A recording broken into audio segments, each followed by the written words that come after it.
Hey guys, welcome on Erratic Coder. In our last video, we discussed some Golang keywords. In this video, we are going to cover remaining Golang keywords. 14 keywords we are going to cover in this video. Here is the list of those keywords: for, range, break, continue, switch, case, default, fall through, return, go to, go, chain, select, and defer. So let's start with the first keyword, for keyword. For keyword is used in the declaration of for loop. For loop is used to execute a particular block of code or number of statements for a finite number of times. For, suppose we have a variable count and we are initializing this variable with the value 1. Count is less than equal to 10. So here we are giving the condition by when we have to execute a particular block of code. And how we are going to change the value of this variable? Here we are increasing the value of count after each iteration. This is the block of code.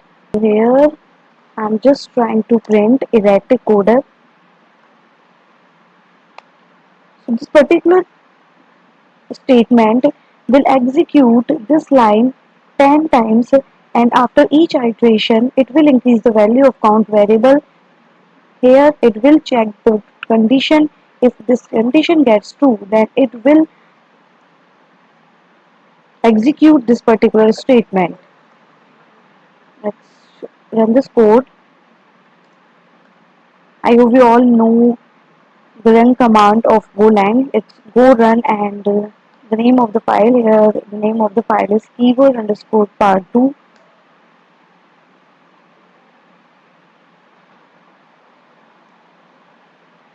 So here we can see the output erratic coder, and we can see here it has executed this particular line 10 times and provide us the output.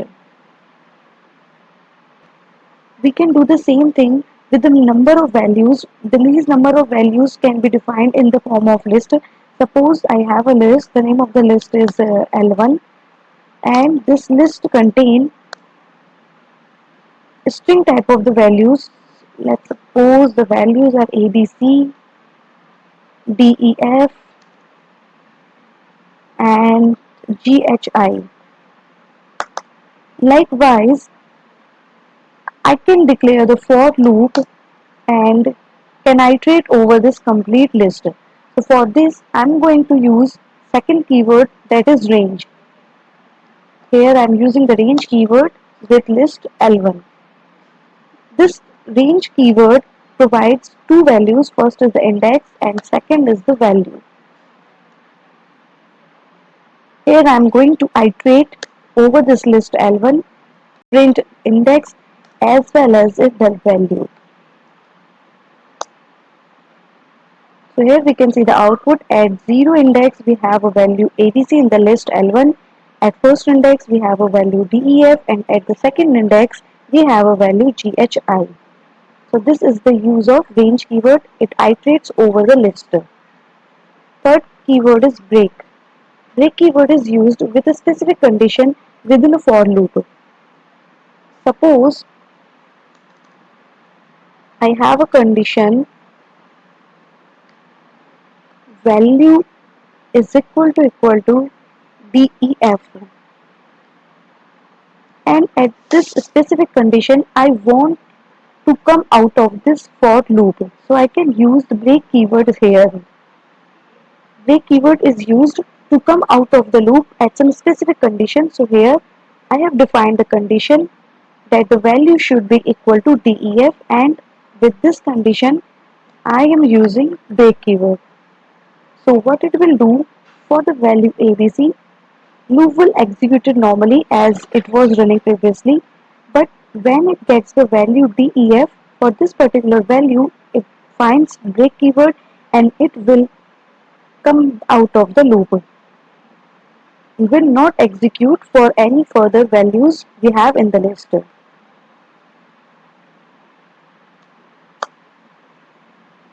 As we can see in output, it executes the statements only for the post value, that is ABC. So it prints the index 0 and the value ABC. When it finds the value DEF, it finds the break keyword and it come out of the loop and terminate from the main function. The next keyword is continue. The use place is same as the break keyword. We can just replace by break keyword here, but the purpose is different.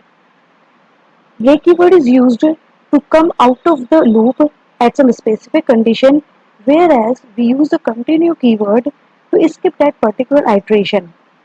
So here on the value DEF, we use continue keyword that will skip that particular iteration and will jump to the next iteration that has a value GHI. So for ABC, it will print this line, but when it finds the value DEF and it finds the continue keyword, it will skip that particular iteration and doesn't print any statement and jump to the next iteration, that is for GHI. So for GHI, it will again execute this statement. Here we can see it executes the print statement for first value ABC and for the next value GHI, but for the specific value we have given in the condition DEF, is for this condition it doesn't execute this statement and it skips this particular iteration and jump to the next one. So this is the use of continue keyword. The next keyword is switch. Switch statement allows the variables to check for the equality against a list of the values.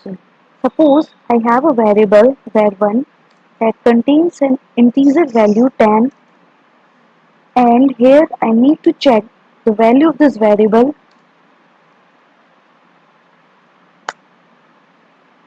So what I want, if this variable contains the value 10, I want to print that the value is 10. If it contains the value 20, I want to print that the value is 20. If it contains 30, then I want to print that the value is 30. And if it doesn't contain 10, 20 and 30, it have to show that the value doesn't exist in mentioned cases. So I will declare the case for each and every value. 10 case. Here I need to print value is 10. Similarly, I will declare cases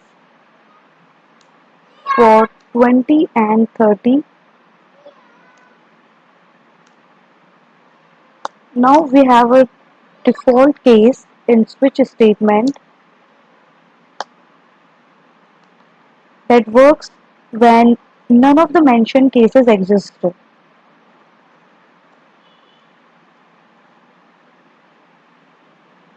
No case match. Parallelly, I'm going to comment these lines so that output will not look messy.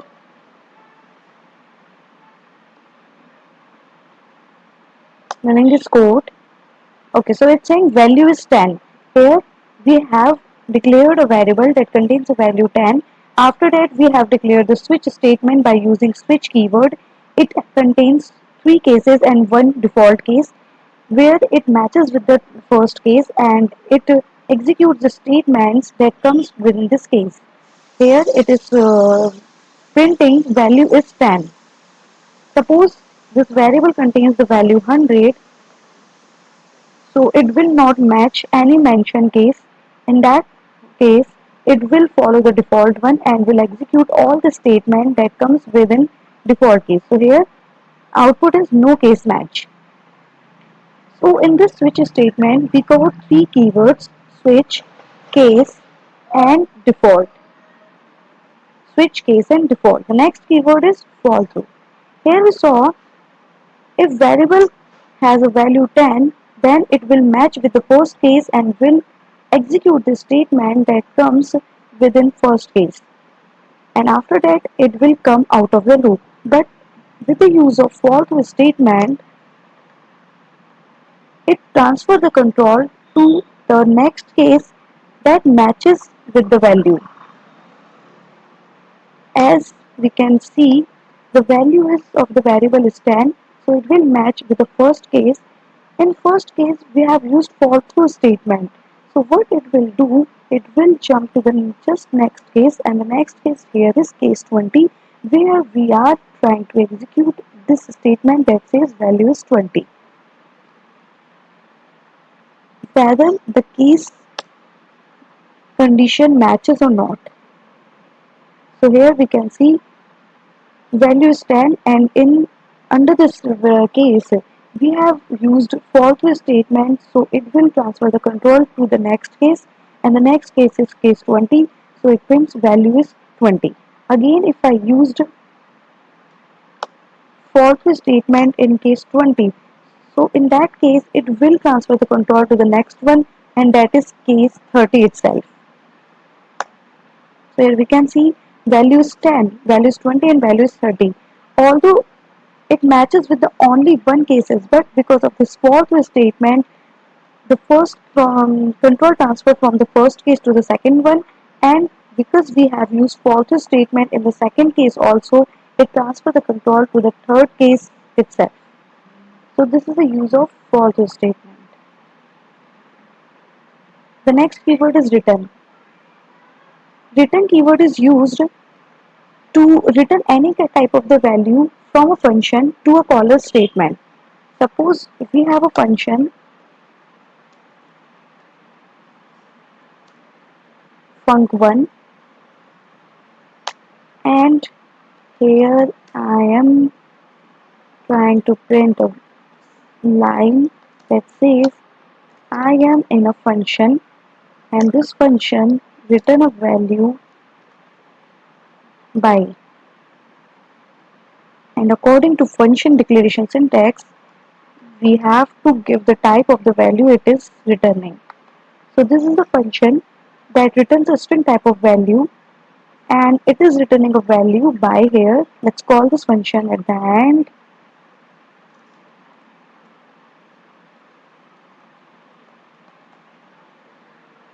The name of the function is func1. Let's execute this line. Okay, so the return value is y. Actually, it will not be understood. So I will write return value is, yeah. Here we can see the output return value is y. So here we have used the return keyword to return any kind of the value from a function to the caller statement. The next keyword is goto. Goto keyword is used to transfer the control at a specific level. Suppose we have a label 1, and here we have to declare the label 1, and this label we are trying to print I am at label 1. Let's run this code. I am at label 1. So here we have another scenario also. In this case, we have declared this label 1 at the end, but the label at the top. If we do so, then we can see that it is executing the program recursively. Although we haven't used any loop here, we have not given it any infinity condition, but still it is running the code recursively. Why is it happening? Because let's understand the flow. First, it compiler finds this label, it executes the switch case statements, it calls the function as we are doing here, and after that compiler finds go to label, it jumps to that label and it executes I am at label 1. Now instead of returning to the caller statement, it starts executing of the next statements, that is the switch statement and the function calling. and again it finds a go to label, it jumps here, and the same process goes on. So that's why this program is running recursively. This is a little issue with goto label in Golang. So, but I will recommend just avoid the use of goto label in your program, because this is a short code, so we are able to track the control where it is going. But if you have a large number of lines in your code, then it will lead to a serious problem, and we are not able to track the code. So I just mentioned the use of the go-to keyword, but try not to use this keyword in your program. The next keyword is go. I'm just commenting this code and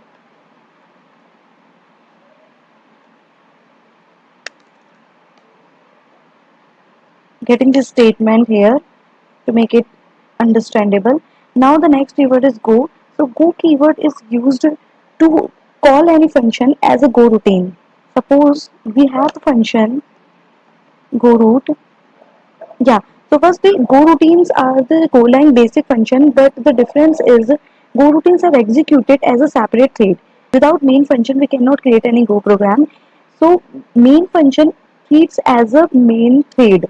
As we use Go routines in our program, we increase the number of the threads in our program, and there we use the go keyword. Go keyword is used to call any function as a go routine that is executed in the form of threads. Suppose we have a function go root, and here I am printing a line that says I am in a go routine. Now if I call this function as we call normally go root, then it will not throw any error.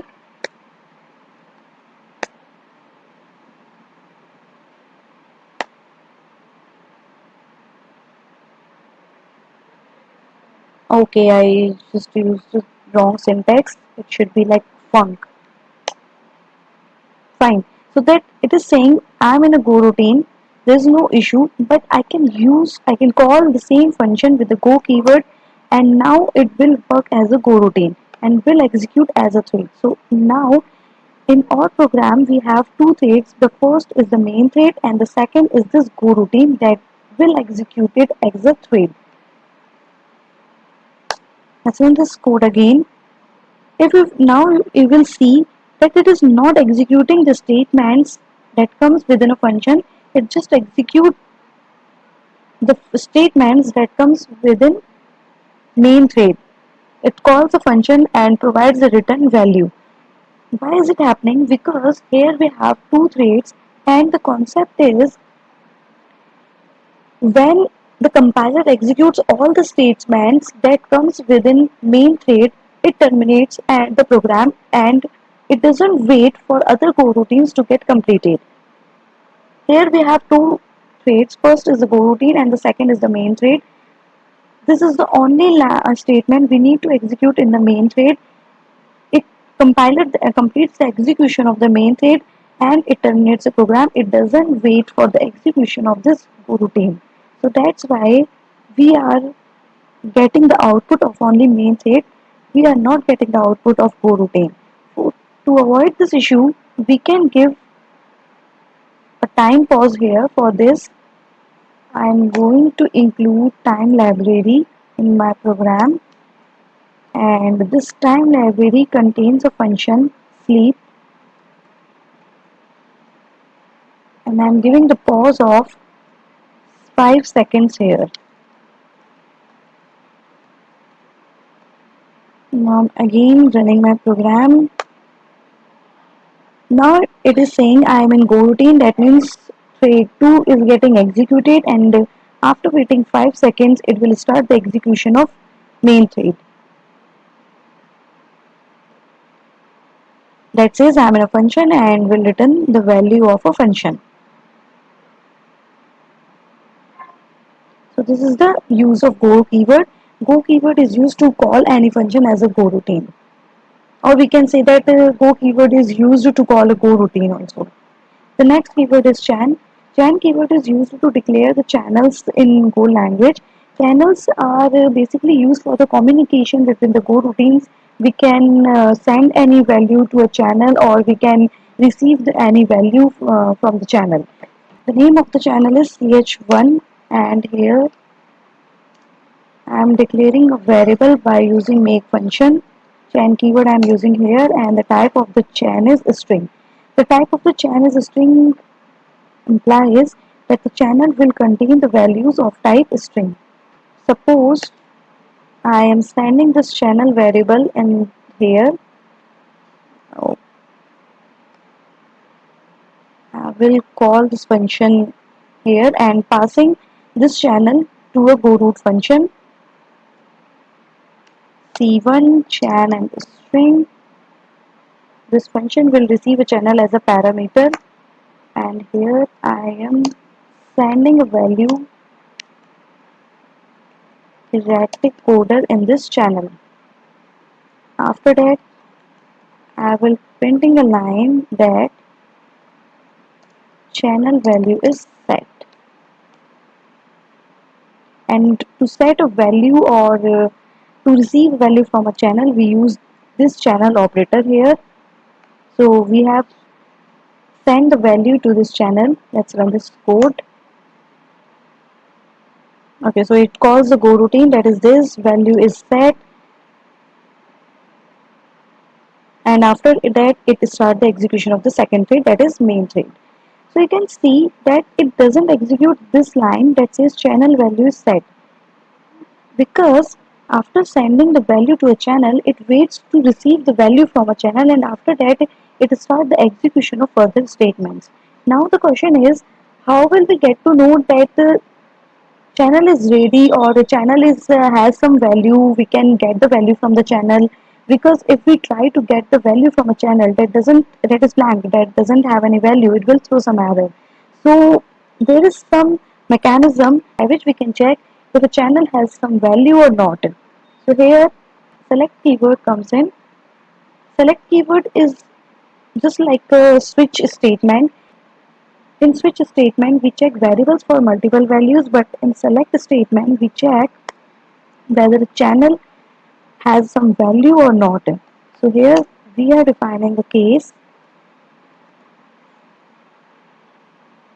where we are trying to get the value from channel ch1. And if this channel has some value, we are successful to get the value from a channel. It will print the channel value here. Channel value is C2. We will mention default case here, just as we did in switch statement. If there is no value in the channel, then it will print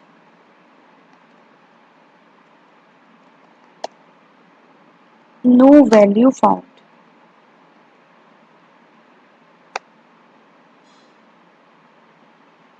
Let's run this code.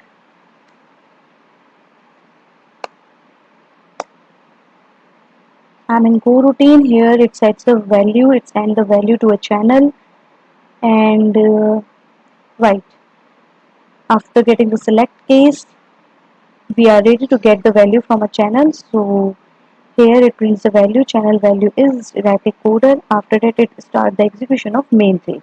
So here we have three threads in our program. After using the select keyword, first is this go routine that works as a thread. Second is the select statement that independently works as a thread, and third are the statements that comes in main thread. The next keyword is defer. Suppose we have some number of statement, or we have a block of code that we want to execute at the end. So such type of the scenarios we can handle with the defer keyword. Suppose I have a function def1, and it says I want to run at the end. Now we can call this function as we generally do. If we run this program, then it will print this line at the top. I want to run at the end. But basically, we need to run this statement at the end of our program. So what we will do, we will call this function with the use of dapper keyword. Now, however, we have write this statement at the start of the program, but it won't execute at the start of the program. It will execute it at the end of the program. Here we can see it start the execution of go routine first.